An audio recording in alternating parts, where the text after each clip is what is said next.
Voyons un peu la qualité des boissons que nous consommons. Les boissons sont soit acides, soit neutres, soit basiques.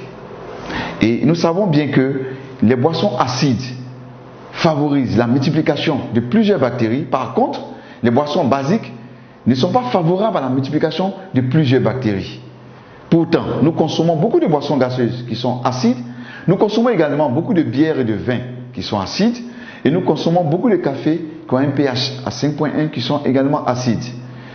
Le sang humain a un pH légèrement basique à 7,5. Ce que nous avons de basique qui vont défavoriser la multiplication des bactéries, c'est de l'eau de mer ou de l'eau de javel. Mais cela est dangereux pour notre organisme si nous en consommons. On a remarqué en Chine, dans un village, que les habitants vivaient longtemps sur la terre. Et on a poussé les recherches, on a vu que c'était dû à la consommation d'une eau qui ruissellait sur une montagne. Et cette montagne-là était riche en pierres précieuses de tourmaline. Et le fait que l'eau ruisselle sur cette montagne, ça donnait à cette eau-là une particularité. Elle était riche en anions, en minéraux, elle était riche en antioxydants et beaucoup plus alcaline. L'homme riche a fait des recherches et a mis sur pied un gobelet avec ces pierres de tourmaline. Et lorsque nous allons reproduire les effets de l'eau qui ruisselle sur la montagne en secouant le gobelet, nous devons avoir toutes les propriétés de cette eau. Voilà également, voilà ce gobelet-là que l'homme riche a mis sur pied. Ce gobelet-là avec des pierres de tourmaline à l'intérieur. Lorsque je remue ce gobelet, nous attendons bien les pierres de tourmaline qui font du bruit. Nous allons faire une petite expérience pour voir un peu le pH de cette eau, puisqu'on a dit que cette eau devait être beaucoup plus alcaline. Nous allons utiliser pour notre expérience ce gobelet de l'eau riche, l'eau minérale achetée sur le marché, et nous allons utiliser deux gobelets, ces deux gobelets-là. Nous allons mettre cette eau minérale dans ces deux gobelets.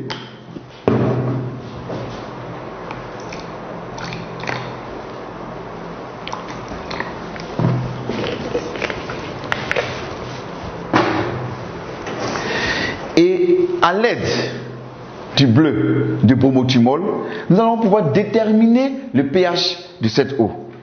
Et lorsque le pH est acide, il tend vers la couleur rouge. Et lorsque le pH il est basique, il tend vers la couleur bleue. Et lorsqu'il est neutre, il tend vers la couleur verte. Nous allons utiliser l'une de ces deux eaux que nous allons mettre dans le gobelet et reproduire l'effet de l'eau qui ruisselle sur les montagnes en secouant le gobelet. Donc nous allons secouer le gobelet pendant 10 à 30 secondes et nous devons avoir une eau riche en anions, minérales, beaucoup plus alcaline, riche en antioxydants et de petites molécules. Je vais renverser cette eau, passer dans le gobelet alcalin ici. Et grâce à mon bleu de bromothymol, nous allons déterminer le pH de l'eau. Je vais ajouter ici quelques gouttes. Et là également quelques gouttes.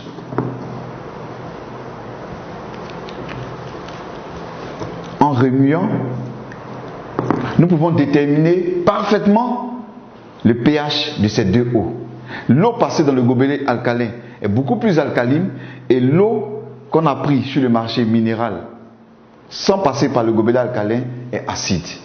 Pour montrer un peu que lorsque nous passons l'eau dans le gobelet alcalin, cette eau devient beaucoup plus alcaline, donc très bonne pour notre organisme. Et cette eau passée dans le gobelet alcalin va ralentir le vieillissement parce qu'elle est riche en antioxydants, donc va permettre d'éliminer l'excédent des radicaux libres. Elle va favoriser l'énergie et la digestion. Elle va renforcer notre énergie et la digestion. Et également, ce qui est intéressant, très très important, elle va permettre d'éviter les maladies chroniques telles que le cancer, les allergies, l'épilepsie et les maladies cardiovasculaires. Nous allons faire une autre expérience en parlant des femmes. 63% des maladies gynécologiques sont dues à l'utilisation des serviettes hygiéniques de mauvaise qualité. Plus de 50% des serviettes hygiéniques ne respectent pas les normes de qualité. Alors, les maladies gynécologiques qui sont dues à l'utilisation des serviettes hygiéniques de mauvaise qualité, c'est quoi? C'est les inflammations vulvaires, c'est les démangeaisons, c'est les cervicites, c'est les vaginites et c'est les douleurs au niveau du bas-ventre. Nous allons faire également une expérience en utilisant une serviette hygiénique achetée sur le marché.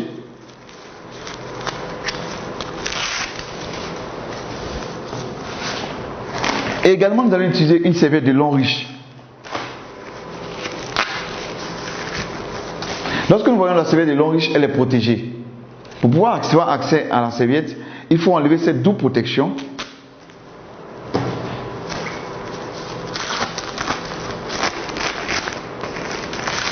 Et c'est là que nous avons accès à la serviette de lin riche. Je vais mettre cette serviette ici.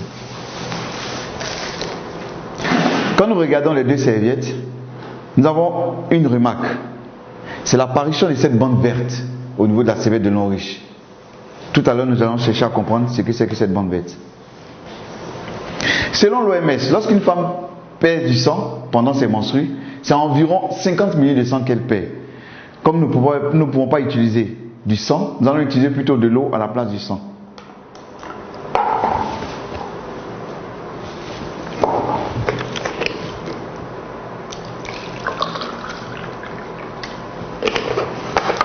Pour cela, à l'aide d'une seringue, je vais prélever 50 ml d'eau que je vais verser sur la serviette de lin riche et 50 ml d'eau que je vais verser sur la serviette achetée sur le marché.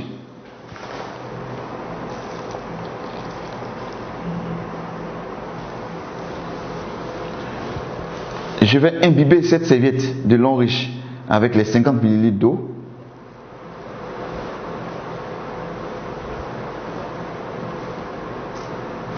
Je vais prélever également 50 ml d'eau que je vais mettre sur la serviette achetée sur le marché, très utilisée par les femmes qui se vend partout, en reproduisant le même processus que sur la serviette de lin riche. Nous allons laisser reposer ces serviettes pendant quelques temps et pendant ce temps nous allons parler